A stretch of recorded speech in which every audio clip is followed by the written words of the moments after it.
Totenda kunaka, totenda kunaka, totenda kunaka kwenyu je wari baba totenda kunaka, totenda kunaka, totenda kunaka kwenyu oh wari baba totenda kunaka,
totenda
devotion.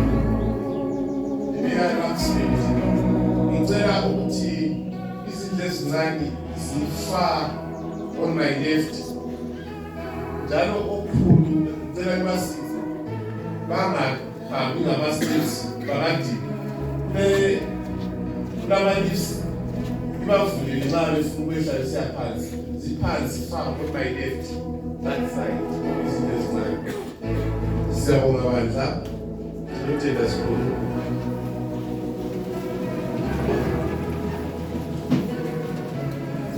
Reverend na Rumure, take it, Baba.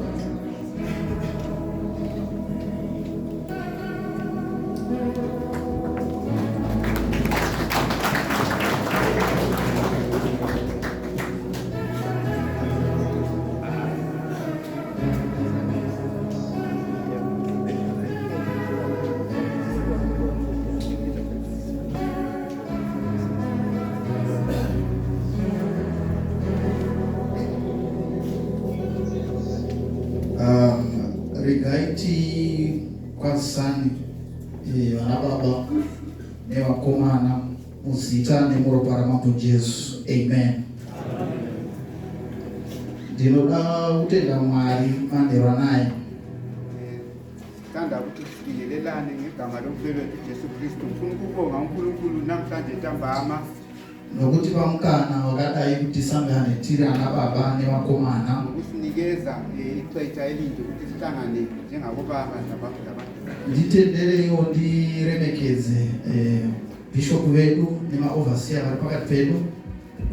Ndimvumele ukuthi mhloniphe ubishop wethu namaoverseer pakati nawethu. Ndiremekedze zvakare vafundisi vandinoshanda navo. Ndihloniphe njalo abafundisi abanensebenza nabo. Ndoremekedza vana baba vose neutekwa-tekwa hwenyu. Ndihloniphe njalo labo baba ngobunengi benu. Nezvinzvimbo zvavo nezikhundla zenu. Inini zita rangu riri pachitupa. Mina igama lami esesitupeni. Ndinonzi Tamuka Trust Marumuri. Ngutamuka Trust Marumuri. Ndakutaura nevandavhana vaugero ndikati kana ndakumusha kwangu. Bekhuluma nalabo endisukela begwenu batshela ngisithi nxa senilapha mina sendisekhaya kithi. Ndisandabona chechi yakanaka kudai sosebrethren. Angisithi andizake mbone ichechi enhle kanje njengebrethren. Bayakukamba baze bafike lawo mkhaya. Vanokuperekeza vesvikanewe pamusha pako. Hayi, ngiyabonga madoda. Tendai vanhu. Hallelujah. I think 30 kilometers ndikarowa paodzi 20 about 50 kilometers ndinotosvika kumusha kwangu. Makilomita matutwane ndisingabomuti lapha sendifikile kitekaya. Saka ndinotenda Mwari zvikuru. Ndandikubonga uNkulunkulu ngalo. Right, ndiri murume akaroora. Indoda eshadileyo. Ndine mudzimai umwe chete. Ndilomfazi oyedwa. Nevana vatatu. Labantwana abathathu. First born grade 7. First born grade 7. Then second born zima-twins vasikana. Ama-second born ngamaphahla ngamankazana. Right, ndinoda kutenda Mwari. Pari zvino ndiri kuvata ndiri kugwero. Ndithanda ukubonga inkosi okwamanje ngijumayelana segwero. Ndiri kuMkoba South. Semkoba South.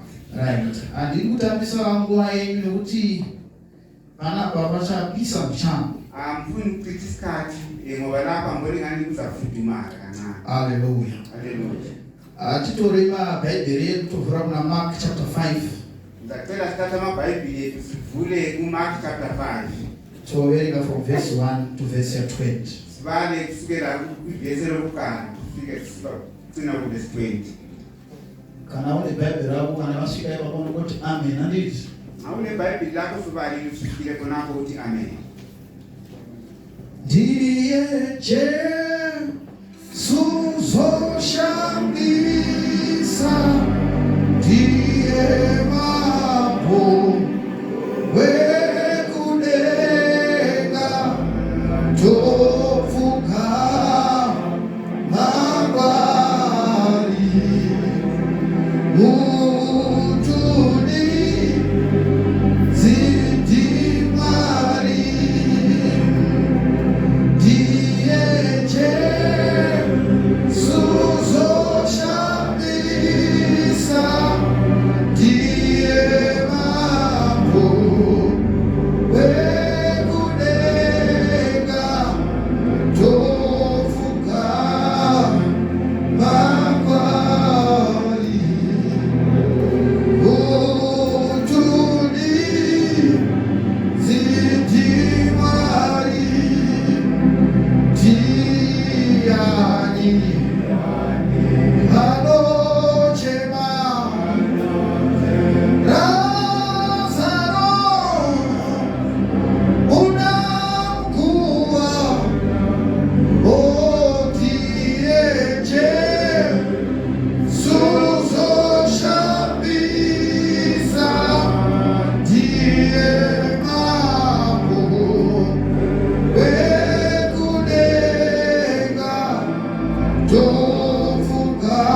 rwegungwa kunyika yevagerasa.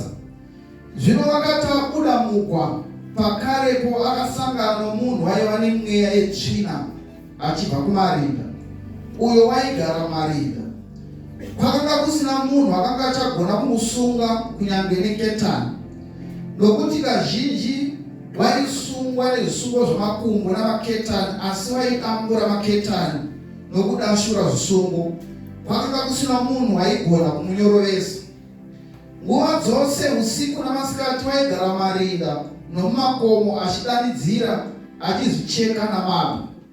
Zvino wakati achiona Jesu ari kure, akamhanya ndokumunamata.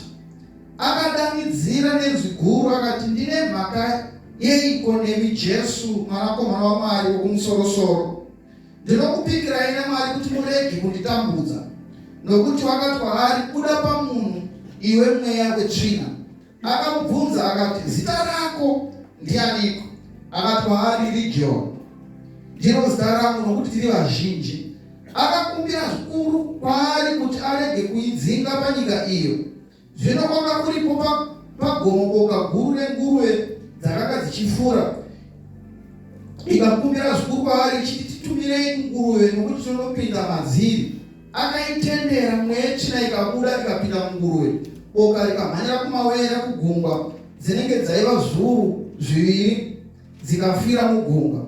Vaidzifudza vakatiza vakandoudza izvozvo muguta naparuwa. Vakauya kuzoona zvaitwa.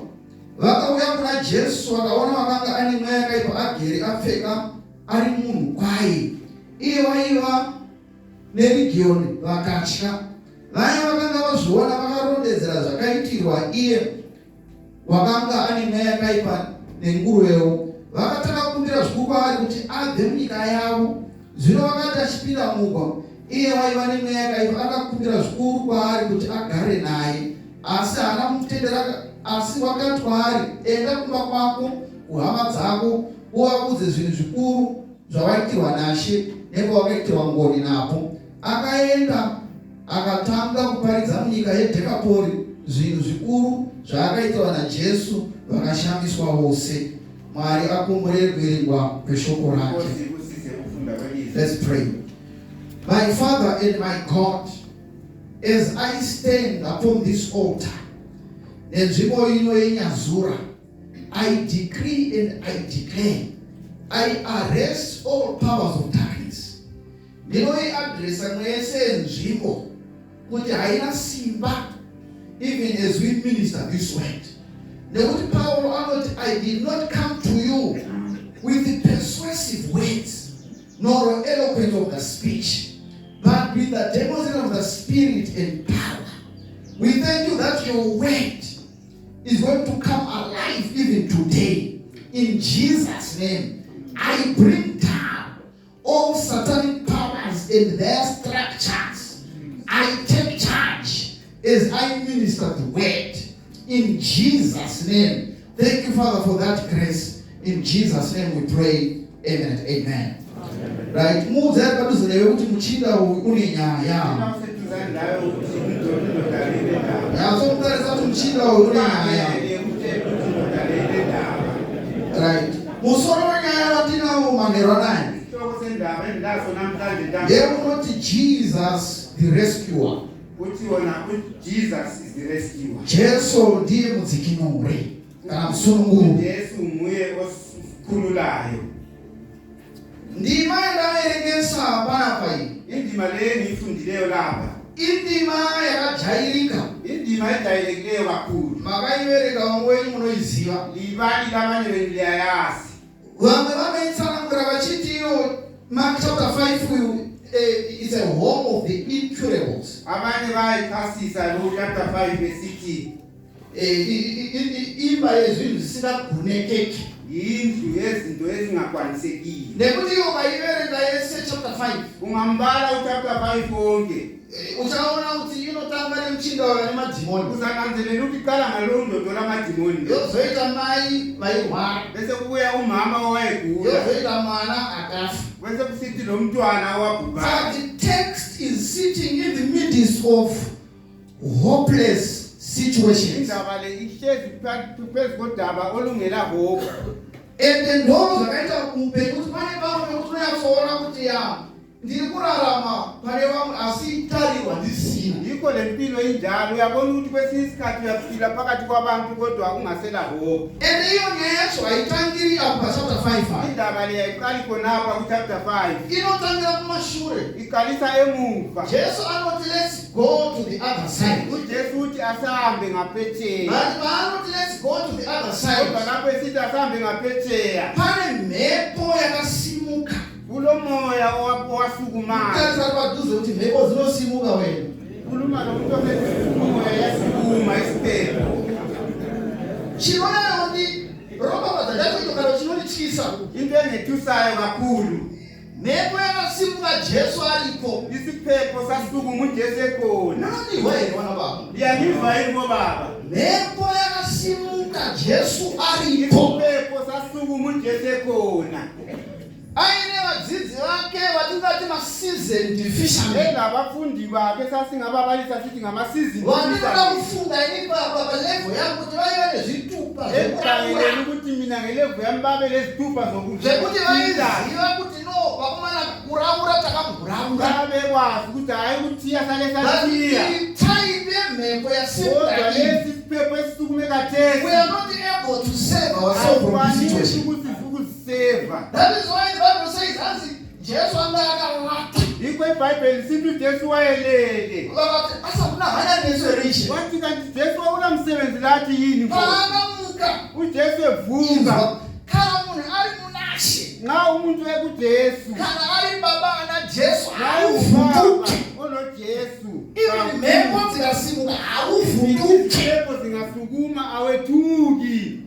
Akabumuka ndobva anyararidza gungwa. Lapho nguvuka wathulisa isiphepho. Vadzidzi vake kusvika vadedzera vakati, "What Abafundi kind of bakhe man is babuza this?" bathi umuntu mhlobo bani lowo? Vati mfundisi noko vaverekesa here. Bathi mfundisi yikho kubalisileyo yini? Akizwa. Pakazomhanya kunovereka. Lapho esigijime sayabala khona. Paanosvika to the other side. Sebefikile nganeno.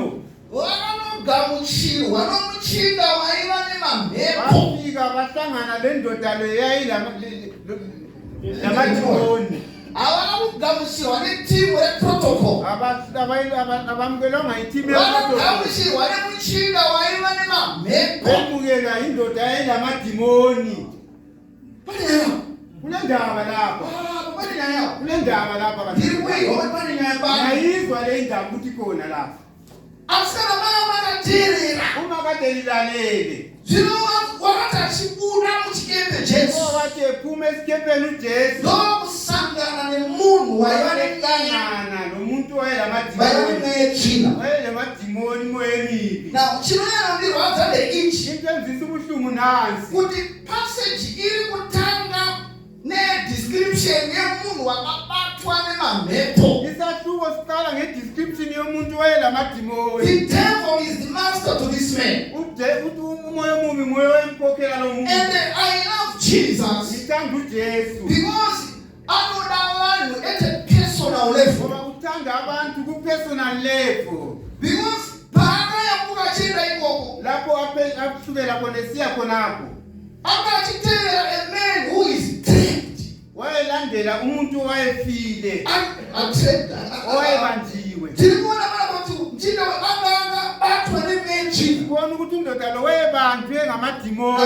Ndine ma-S matatu andinawo ndovanagara zvakubva. Ama-S amathathu engifuna S yokutanga ndayangati a savage man. U-S wokuqala ngowokuthi yena esavage. The word savage simply means a fierce man. Ibale lithi savage. A violent man. Olodlami. An uncontrolled Umuntu man. ongabambekiyo. Now the problem in this text, Udubo ngaloya ngalapha. they are trying to solve a spiritual problem. Ukuthi bazama ukusolva i-spiritual problem lapho. Nekusunga munhu nemaketani. Ukubopha umuntu ngamaketani. How can you chain a spirit? Ungabopha njani ispirit? Saka pane vanhu nekuti zvinhu zvinoitika muupenyu. Kukhona lapho ukuthi ezinye izinto ezenzakala lapho. Vana dhokota kuchipatara muri kwere. Odokotela bezibhedlela sikhona yini? Kune time yawanuba wrong diagnosis. Kukhona lapho abanika khona umuthi engayisiyo. Even wabafunda kuzileyo ndizwele zona kwasi. Ukwazi ukuthi kwelatshwa Asiroba diagnosis siri. kodwa unakho ukunikida iso sifo. Munhu otofa vanonomuvika. Umuntu afe liyemlahla. Saka bana bamuchinda akasungwa. Lapha indoda le yayibotshiwe. Not only kusungwa cheti. Hayikhona ukubotshwa nje kuphela. No kuva wamutikana wauda kunogara usagara mucommunity. Bathi nxa usufuna ukuyahlala ungahlali labantu. Ena unogara kumakuwa. Hambe hlala emangcwabeni. Dai mama makandiendesa ndakasununguka. Ngali ngihambisile ngingabotshwanga. Ndayizokwanisa ukuita scavenger around. Ngakwanisa lami ukuhamba Ngokuxhagawo zvekudya. ngidinge okokudla. But kana makandisunga. Kodwa uma limbophile You want me to die there? ufuna ukuthi ngifele khona Kuneyayo. kule ndaba lapha.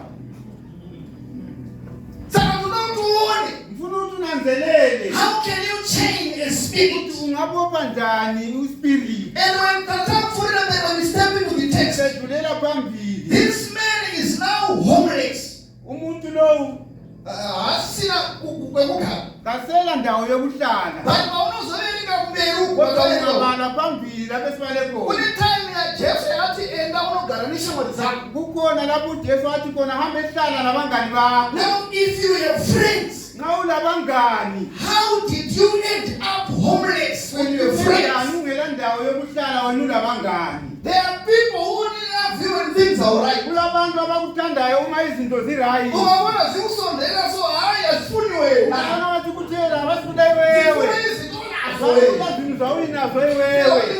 Ungaswela wena. Ukashaya wewe. 2 minutes ubekusana somebody. Umnisi yakungasela abangani labo. But there is a friend that sits closer than a brother. Kukhona umngane ohlala And duzane that nawe. friend is Umngane lo Jesus. nguJesu. That is why he says, let's go to the other side. Kho uJesu wathi asambe nganeno. Ngathi I want to akanyora tukamofunga. Akubhalwanga kodwa ngicabanga nje kuphela. Ngikubona wakwamnakila nokwamchikepe. Ngoba mbone ngani bayasekholisa ngokuba But Jesus esikepeni. says, no, there is a man Kodwa somewhere uJesu who ukhona is trapped. ukuthi lapha ofileyo. And he must come out of that situation. Aphume kulesi simo. Do you know, my brothers, Liyakwazi yini bathandekayo? even your friends, they can get tired. Labangani benu bangadinwa. Vanoneta newe. Bayadinwa ngawe. Vanosvika palevel yatinoti yecompassion fatigue. Bayafika ekusigaba esithi sona yi-compassion fatigue. Muinventory mavo vanenge vasina capacity yekumira newe. Kwinventory yakho babengasela thando lokuma lawe. Level yakasvika Iyo kuchiva. ilevu yayizifikele A indoda. savage man. Umuntu wengela ndawo yokuhlala. Mwari ngavabatsirana zavo. Umuntu asize bathandekayo. This man is dwelling among the tombs. Lo uhleli emangcwabeni. The place where we relinquish what we love. Lapho esithiya khona konke esikuthandayo. Phela sasamba emangcwabeni akula muntu othanda ukuhlala emangcwabeni mathongo. Lapenda kumakuwa hapana kunanda Emangcwabeni sihambisa isidumbu. kumakuwa tunayinde sazithuka. Akula muntu othi hayi mina ngihlala emangcwabeni. Hakuna munhu anoti andogara kumakuwa. But this man akakakomberezwa with 30 people Kodwa around him. umuntu lo wayegonjolozele ngabantu Saka abafileyo. ngesimenzira ukapedzisira wasaraundwa nezvinhu zvakasha. Ngezinye indlela uma usigonjolozele ngezinto Neyo ezifileyo. unogona inondapera. La uyacabanga ukuthi lami sengiphelile. So this man was now homeless. Umuntu lo wayengasela ndawo yokuhlala. My goodness. Chimwe chandiri chandirwadzane ichi. Into enyenzisa ubuhlungu nawe. Hanzi ari ikoko. Ekhona kuthiwa ekhona. Waigara marinda. Wayehlala emangcwabeni. Pakanga kusina munhu. Kwakungela muntu. Wangachagona kumsunga. Ongakwanisi ukumbopha. Level yekutanga. Ilevu yokuqala. Vakanomudzina kumbakamisa kumakuwa. Bamkotha bamhambise Level emangcwabeni. yechipiri Ilevu ndokumsunga. yesibili bambopha. Asi paunodzika nayo. La usehla layo. Vanoti pavakamusunga. Lapho sebembopha. Waidambura cheni. Wayeqamula iketani. My goodness. Kulasini. Waidambura cheni. Wayeqamula amaketani. And vakadambura cheni. Qamula amaketani. Hanzi waizicheka. Kuthiwa wayezisika. Othanda kubowa. Oqalisa ukukhala. Angikhulumi ngomfana mina. Angikuthawula nezemfana. Ngikhuluma ngendoda. Ngikuthawula nezemrume. Ezisikayo. Ayizithe achiteka ekhali izinyembezi achitema misodzi phela nina madoda ndinenkulumo zeyesu dala uzikhuluma mimi varume mune kutaura kwenda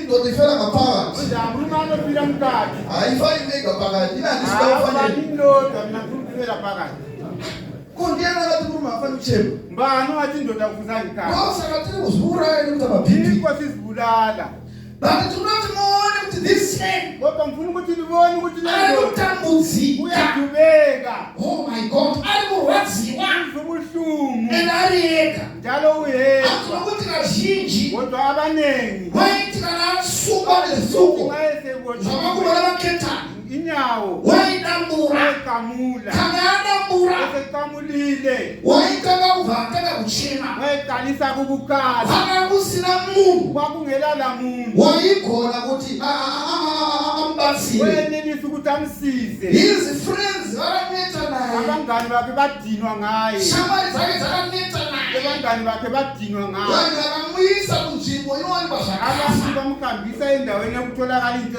he was crying day and night ayekhala ubusuku lemini but there is something chinondiropafadza ikhona into emvusisayo takuenda pana esweri number 2 kuya ku-Acts 20 number 2 s number 2 yes number 2 s number 2 we talk about the saving man u-Acts number 2 sikhuluma ngendoda when you read verse number 6 ungabali uvesi number 6 things begin to change izinto ziyatshintsha because when Jesus steps in ujesu uma efika things will not remain the same. izinto aziyali That zinjalo is why the Bible says in his presence yikho ibhayibheli sithi mountains they quake. In his presence ebuboneni bakhe rivers they become dry. rivers ama-rivers In his presence kupresence yakhe things will change. izinto ziyatshintsha My Bible tells me ibhayibheli lami yantshela that when the man saw Jesus, ukuthi indoda ibona ujesu he did not see the disciples, akangaboni umfundi but he saw kodwa Jesus. wabona ujesu Now, do not worry about ngifuna ukuthi ninanzelele khona ulibate mushe. ikubambe kakuhle Mwewe china paonaona kuti ni Jesu. umoya omubi lapho ubona ukuthi Bhaibheli ngujesu rinoti wakamhanya mwewe china. ibhayibheli yama yagijima Nokuti madhimoni vanomuziva kuti anonzi Jesu weNazareti. amazi ukuthi ngujesu That is why wenazareta the Bible says every knee shall bow down. Every tongue shall confess ulimi lonke that luzakhuluma Jesus is Lord. Yesu inkosi Dhimoni rinokonfesa, idimoni rikachena, lakhala rinoti ndine mhaka yeiko nemwanakomana waMwari. ngile ndaba yani lani mtakankulunkulu Ndine mhaka yeiko nemwanakomana ndaba waMwari. yani lawe mtakankulunkulu Izwi zvanzi naJesu akabudisa Yesu mazwi. wathi Zvinonzi iwe zita rako unonzi. wathi wena igama lakho ngubani Ngoba vele munhu uchamupa zita here iye akapiwa zita nemadhimoni. ngoba yena umuntu uzamnika ibizo njani esenika ibizo ngamadimoni Pane mamwe pekuti ukazitaura zita rako harichataurike. kukhona esinye isikhathi lapho kuthiwa Because of the things that are surrounding you. ngoba ngezinto ezisaraundana Ndinonzi Legion. kuthiwa nginguligiyoni Imunafuka nhore yamachituba. thina lithi yini igama lesesithupeni Inoona kuti Legion. lone lokuthi legiyoni Munakuza afundisa amaweka Bible. ngabuza abafundisi bami abasithathe ibhayibheli Rakutsvakira balala rechiroma. ebalaleli esiroma Pamasoja echiroma. amasoja esiroma Zvaireva masoja ringasvika 2,000 to 6,000. wasito amasoja akwana So we are talking about 2000 one man. khuluma ngomuntu omdodeni Akabatwa wakhe ne 2,000 to 6,000 demons. 2000 nama-6000 demons Who can tame that person? mbani ongabamba lowo muntu Ndiani angaikontrola indoda yakadaro? ndiyani angabata muntu 2,000 to 6,000 mbani demons. ungakontroli umuntu olamadimoni angu-6000 Ngiyatofungisisa wena. akucabangisise wedwa But when Jesus kodwa ujesu arrived, lapho efika zvinhu zvakachinja. izinto zatshintsha Akatamubvunza akati zita rako ndiani? wambuza wathi wena igama lakho ngubani Akati ndinonzi Legion. wathi mina nginguligiyoni Nokuti ngoba takawanda. sibanengi Alizwi tama. yalizwa musikuizwa Ndinonzi Legion takawanda. ngoba sibanengi We are not lapha talking about one demon. angikhulumi ngedimoni We are talking elilodwa about 2,000 to 6,000. afika ku-2000 esiya ku-6000 Muntu uza kuti murume haachemi pakadaro. mtsheli ukuthi umdodi ngeza kikhale ini Kani nokuti mhepo dzikasimuka lapho amadimoni esukuma kukambani kwako, enkampanini yakho zimu rayouya worohwa netaxi. uya kubuya kushaye ngeteksi Woda kuti kuna iso vanhu vese vata ufuna ukuthi maclients lapho ukabaleke kuma usika mkazana kuti imali yemsani dola esikwameni. How can that man survive? Umuntu onjalo angaphila kanjani? Sabala pani naya. Kwakunendaba lapha. This don't want this saving man. Ufuna ukuthi libone le indoda esindisayo. Ante Bible ikakumbira. iBhayibheli lithi wacela. Ikatitume itende kunguruwe. Wathi ngicela ukuthi singiye engulubeni. Akaitendera. Wayivumela. Nechina ikambura. Amadimoni Ikapinda kunguruwe. yangena engulubeni. Ikabona wanozozanza chichi kunguruwe. Abantu abaningi bawuza bethi hayi asizwe ingulube. Obazana ukuthi nemadimoni. Ngoba ila amadimoni. Msabe futhi nemvula yacho. Inganazi lamanzi akho. Inganazi lamanzi.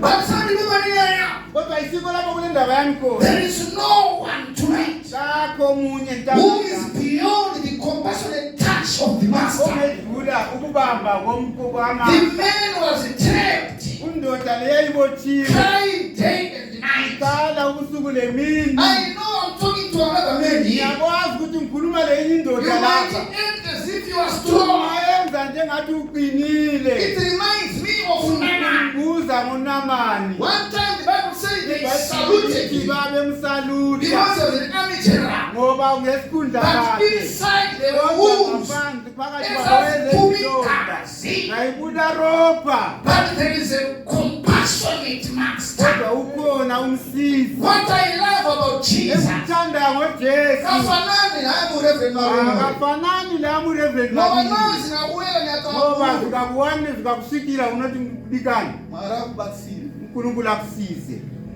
Ndakupedza kuti mara kubatsile. Sengiqinile ukuthi uNkulunkulu akusize. Manje Jesu akakuthi mara kubatsile. uNkulunkulu kuJesu kazangathi uNkulunkulu akusize. Because wona ubona kuhwadza kwemurume. Ngoba wayesebonile ubuhlungu umndoda leyayibuza. Akathi ndakufika zvari kudzwa. Wathi ayifuna ukuzwa lamakuzwayo. Saka ndawe uzotana nawe murume nhasi. Namuhla ngifuna ukukhuluma lenye indoda. Nokuti vayimuona mchinda uwo. Ngoba babembona lo ndoda Achichena. ekhala. Vayifunga kuti mufana dzoka. Ayicabanga ukuthi hayi lokho And asaphelile. I know there are people Ngiyakwazi ukuthi bakhona abantu vakamuita right off. asebakubhala ofu. But tell your neighbor, I'm not yet dead. Tshela umnike I'm still alive. ngisaphila. I'm coming out. Tshela ukuthi ngiyaphuma. Kana wanda wakanyora wili. Nxa kade sebebhala Kuti iwili kangano ine ukuthi zvake. likhohlwe ngayo. Zayizwa nazo zifika ku verse 16. Ukuthi ayizwa takufika kuvesi 6. The same man who was trapped Indoda yena leyo when eyayibotshiwe. Jesus Lapho addressed uJesu his issue. esekhangela ama-issue When zakhe. Jesus rescued uJesu him. esemsiza. My goodness. uNkulunkulu. His life was no longer the same.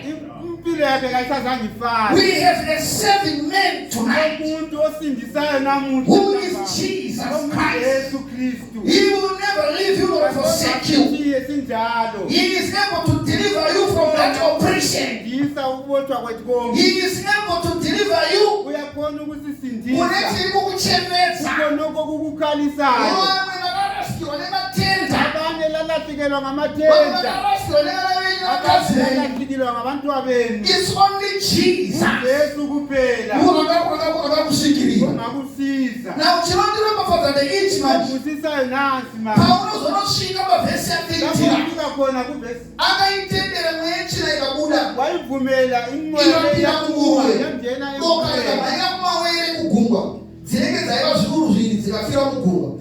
Vaidzifudza ndokuratiza. Vakandoudza izvo zvomuguta navaruwa. Vakauya kuzoona zvaitwa. Vakauya kuna Jesu. Vakaona vakavaine mwechina namba 1 agere vakati koma. Vakakuparidza. Ufuna ukuchumayela ngale ndaba.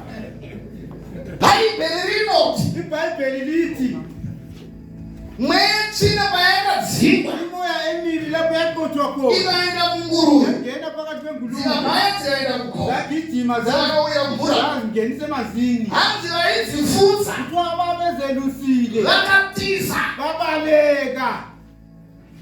Vapedza kutiza. Sebebalekile. Haina kupera pakutiza chete yani. Kubalekeni kuphela. Hanzi zori vakandoudza izvozvo vari muguta. Bayahamba bayatshela abanye ababebona Kuti edolobha. akumana mhepo nese yaenda Ukuthi madhova. bakithi inyama yonke iqambe ngabili makhomriba kusina madoda kusela makhomba kusina madoda kusela ayakubela ibabuyani ayilanga kuphela khonapho hanzi vakauya kuna Jesu babuya kuJesu vakaona kanga aine mweya yakaipa agere babona lowele inzwaipe lizwana wanauya akaona mukomana agere babona lumfana his right mind right engqondweni nokuti Jesu akavathina naye ngoba uJesu wese there is nothing that is too hard for Jesus. Jesu He is our rescuer. He came for this man. He says, brother, I see that you are tempted. The world has written you off. They have tried to go to the lawyers and negotiate your inheritance. But I have come to put a full stop. Not that you are finished. It's because I want to start a new sentence with you. Akere. Bote mtanga rakachikoma. Kechipiri katacheka. Kuradisa taipenda kwenu. How do you explain it to the devil? Jengawe nami. Ndikaba imungu. How do you explain that? Ungazitsanangula sei Aiwa, takada isona bana kufamba akashama. ukona inofuna ukuhamba enqunu lapho. But this man, bazuza no lifestyle yakhe. Abantu bazobezitshela ukuthi hayi lifestyle But yakhe. tonight, Kodwa namuhla Jesus uJesu is coming to rescue someone. uya uzosilisa umuntu. Wherever you are trapped, my brother. Kona ubothile. Wherever you are trapped, my father. Kona. Jesus is saying, Jesu uthi I have come for you. ngibuyile I have come for you. ngibuyile People that have written you off, uzokurayite ofu. they almost shed your inheritance. Wonke ngoba usasiza. Kana vari kuno kwechishona vane musikando Esoneni ngapha bathi vanenge vaura kuti ane mukadzi nemukadzi bathi hayi inkosikazi konke kwevanozvita bayakwenza abantu. vanoti marume vafana Bathi marumule usefile. vafana vechidiki vafana vanyina Abafana belezi suku laba. regai timotora maibhuru mutigare Ukuthi nayo hothi stop mama umdala sihlale naye. bati paakadzoka Kodwa lapho bephenduka vakaona mukomana agara bathola umfana esehlezi. in his right mind Etingqondo zakhe sesihlale. asikokile madoda Apfeka afika esegqokile. afika Esegqokile. engaibiriwa munyadiso Khonapho akunga akaibagere afika ari munhu kwaye esengumuntu. ukazavaira kuti munhu kwaye kweakanga si munhu kwaye Mwezi Bibheli sithi esengumuntu opheleleyo. vesisile vati ava vanga vazviona iBhayibheli lithi labana babekubona vakarondedzera zvaakaitirwa khona okayekwenzelwayo. izwa vatiri kurondedzera Besachasisa vanhu vakatidzingai Jesu abantu bathi yena Jesu. kune vanhu vari business Kutshengisela ukuthi kulabantu abakubhizinesi vachichovha nelaifi yako abathova ngempilo yakho.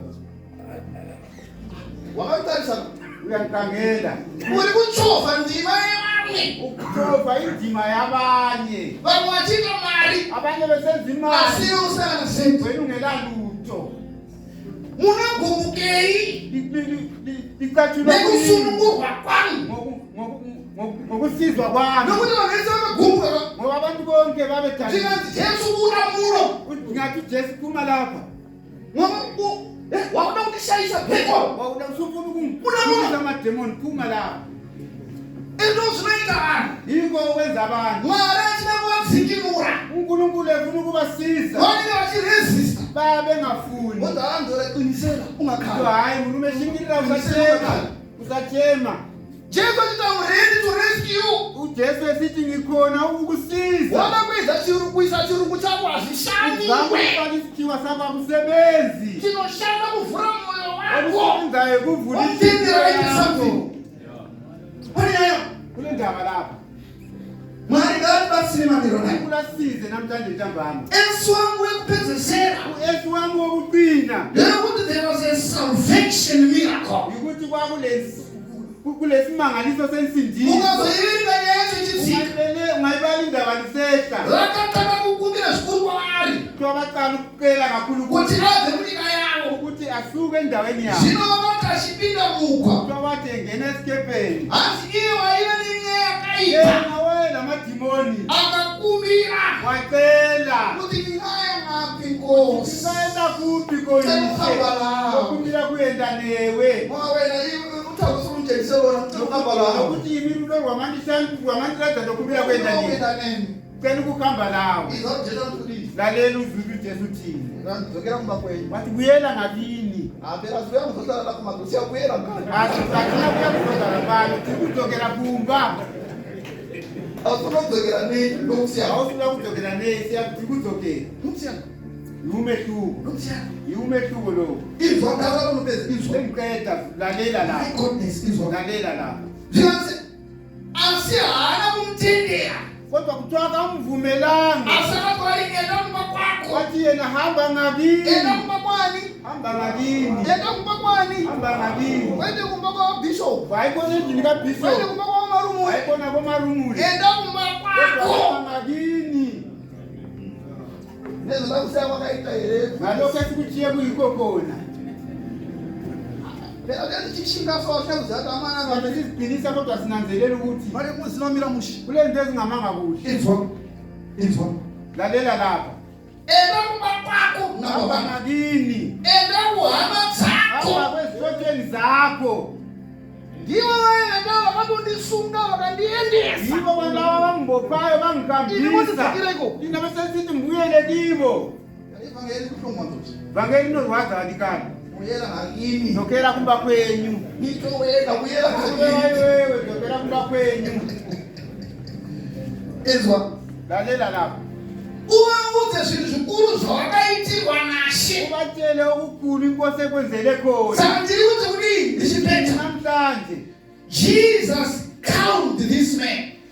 ujesu wathulisa lo muntu And the man was in his right mind. umuntu wayesekwingqondo zakhe Jesus changed him spiritually, uJesu wamtshintsha physically, and mentally. ngengqondo Indeed, that's what I believe. yikho mina engikukholwa kikho Kwente zenze ukuthi hano isilungiselo kuya ezulwini. ayikona okwenu lokuthi Madoda ezulwini siyahamba. engathi kuyenda likani Ngoba uJesu wethu uyalungisa izinto physically. athi jesu wethu emotionally Hatina Jesu anokuendesa vanhu kudenga chete. asina jesu okuhambisa abantu ezulwini Unekuenda kuphela. kudenga usina zvishando. uyakuhambelani ezulwini ungela nto oyisebenzileyo Unekuenda unodii? ufuna ukuyakwenzani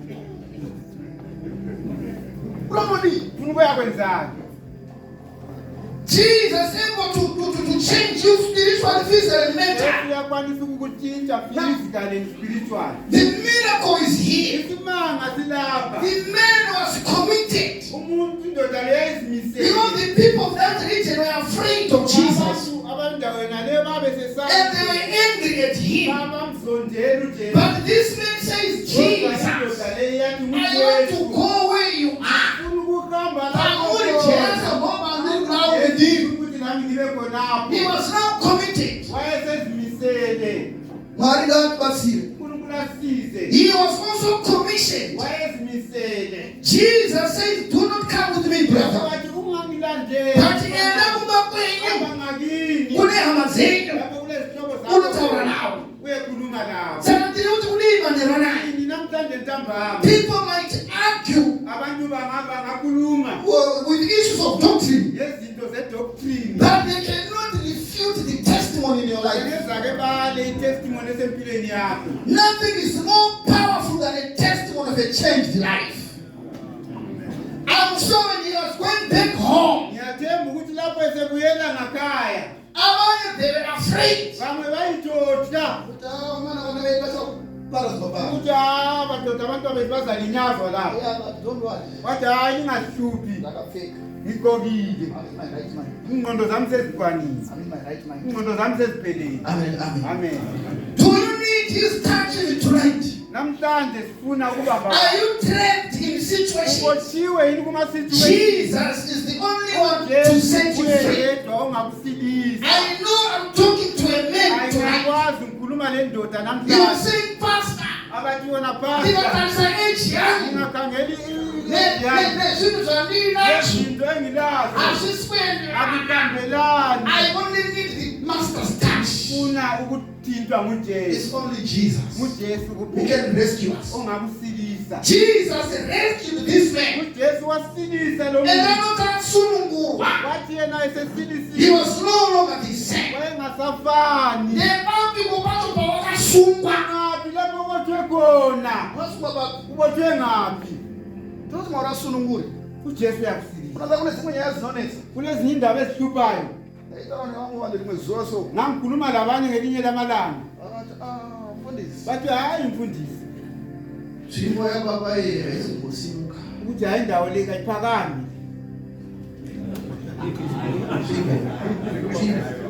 Zwimo. ukuthi hayi induku le kayisukumi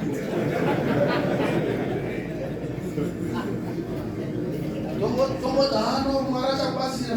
ukuthi hayi uNkulunkulu uzasisiza Tikasamtanga tamngane lapho. singekela ukumkhulekela umuntu yena lo uyangani Ayita unganga. uyahambe enyangeni Manje Jesu la sigonizo. lithi abakukwanisi khonokho ayakukwanisa Takakuthamisa uso wethu. kotamise amakhanda ethu Wakathekwa paphi. sethwe ngaphi ubotshwe ngaphi Ndolamntu alenze mfundisi mkhulu.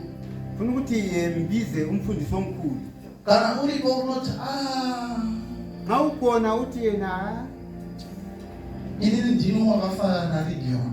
uthi mina hayi yimi omunye mfanana noligiyoni Kwandili kwacho lapho engikhona andisina na hope. andisela yona ihope Ndakuko uyo ukuthi kwamyo mpongubuya ndikuthi engceni maranyanya newe. uNkulunkulu ulenkosi Ngoba usinzo lokho wakho phakathi isandla sakho unothi I intend yena andifethe akasungwa. ngothiwe Ndola uthi Jesu andisunungure.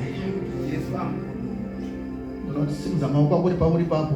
phakathi isandla sakho ulapho khona Cha kumbira mfundisi mkhulu wa namati. kwela umfundisi omkhulu akule